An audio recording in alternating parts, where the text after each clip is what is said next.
Sorry for delaying uploading the videos, but being as we're in a high bombing area, we have to be careful due to, as you just heard, it's very dangerous to send signals when there's bombs coming in. Hello, and welcome to Game Week 11. Right, first match, we have 8th place Villains versus the 3rd place Scranton Stranglers. Last time this game was played, Gabe won by 60 points.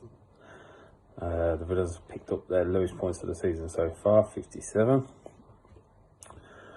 Right, he's mainly packed out with midfielders, 2 strikers. Might as well have none for what they're worth. I think their last couple of outings scored 15 points between them. I think that's been a bit generous as well. Midfield, it's got Brady down there. So I don't think he'll do too good against Sheffield United.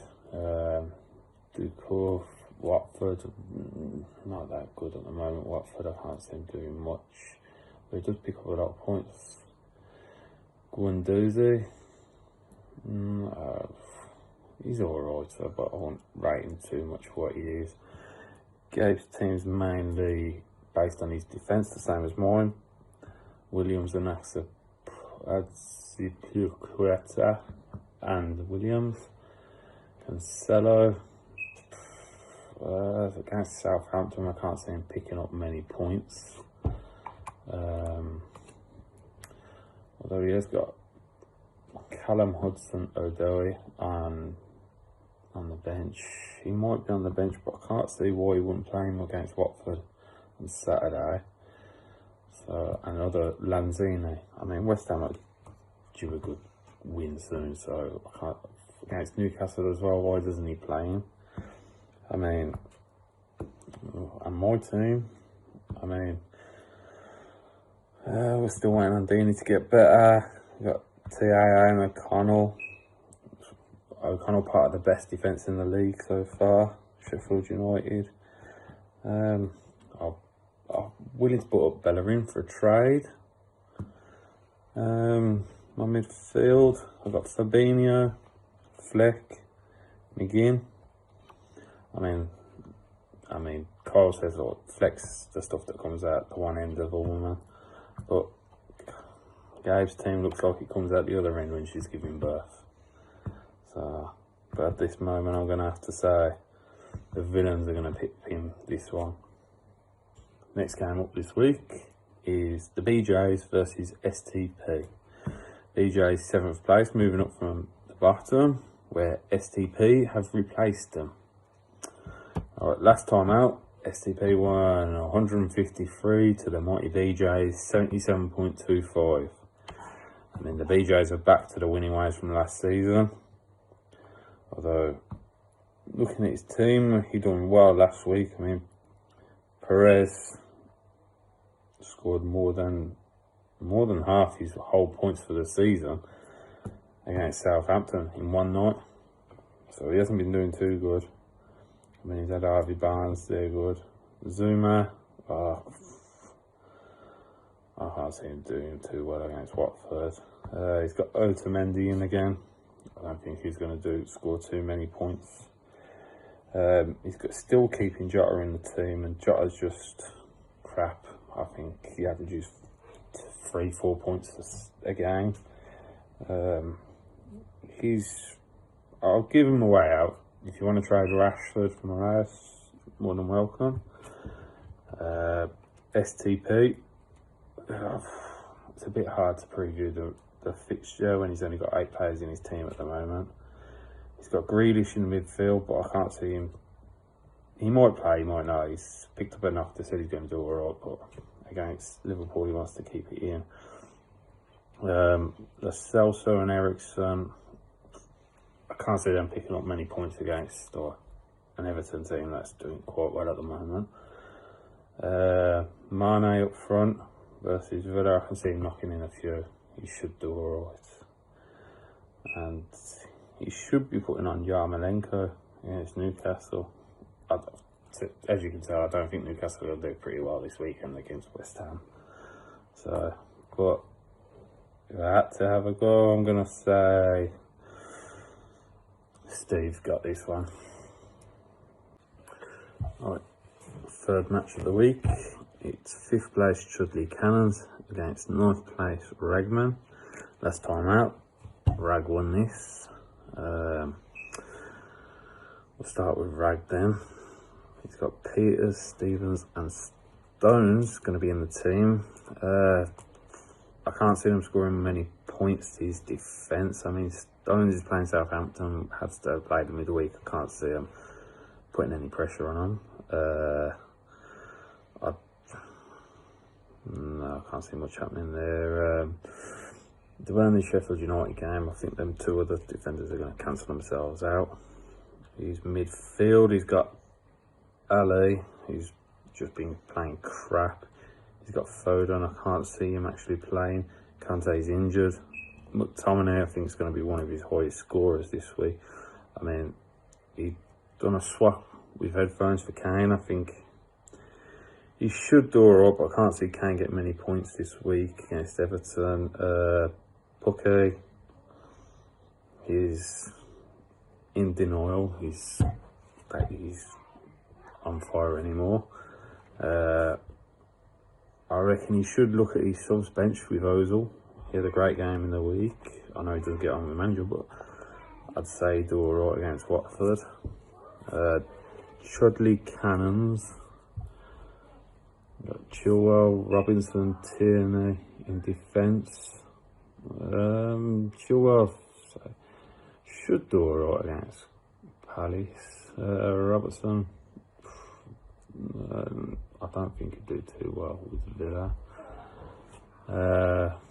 He's got Moy in midfield. No, I don't know why he's got him at all. Maddison and Tillmans, if they're doing all right. I think Maddison's got 18 points in 5 minutes in the midweek. Who's he got? He's got Haller, Firmino, Pulic. I say Pulic will do great. I can't swap him round for Joelinton anyway. Joelinton's a bit crap. I mean, Pulic had a great game last week.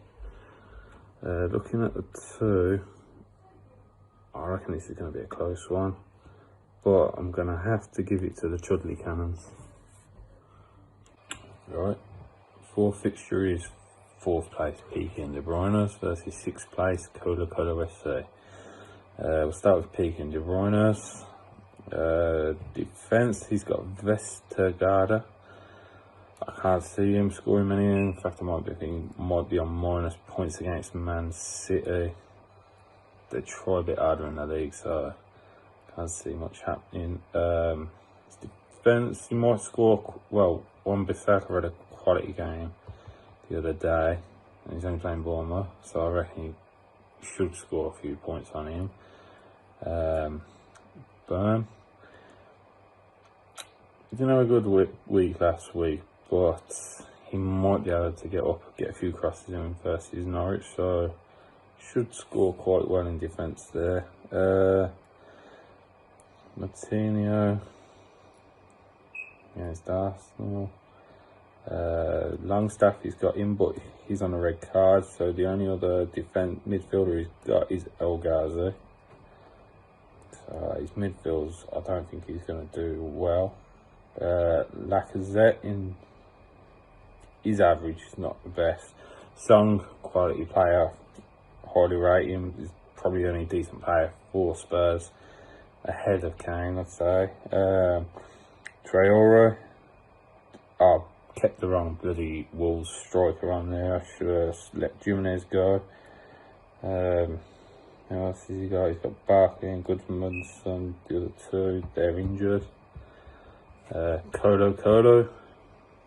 He's got Alonso in defence versus Watford. I think he should have a blinding game, so should be good. Egan, another one, #1 defence in the league.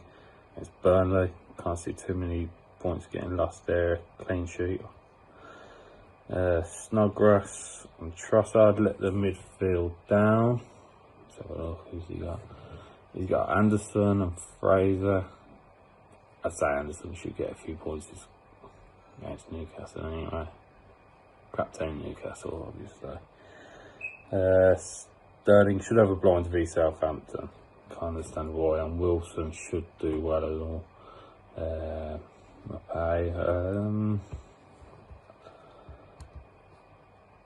Piqué and De Bruyne. Right, on to the Super Sunday fixture. First place against second place. Headfunderlands against Sane, Mane, Happy Days. Last time out, Sane, Mane, Happy Days won this by a comfortable margin, 116 to 55. Right, Sane, Mane, he's got Pereira in defence. He's a bit hit and miss. You can have great games and then low scoring games. Evans and Keane, alright, not the best. He's got KDB in midfield. Absolutely best midfielder in the game. Sigurdsson, I could say, is the other one who's going to actually scoring points in midfield. Pereira and Redmond, not too good. Up front, he's got Martial. Alright. Vardy and Willian, though, I'd say he's going to score a good few points with them. Lucky enough, he's got Wesley on the bench. I can't see him doing much against Liverpool. Headphones. It's his only loss so far. Although his defence is crap, even though he done that Virgil van Dijk swap with Ragman during the last week. He only gets 9 points a game. Rico and Webster in there. The rest, his midfield is good. Mount, Silva, Ndidi. Strike force, Abraham, Aguero, Pepe. Not much you can say about it, apart from Headphone strikes back this time. He's going to take the fixture.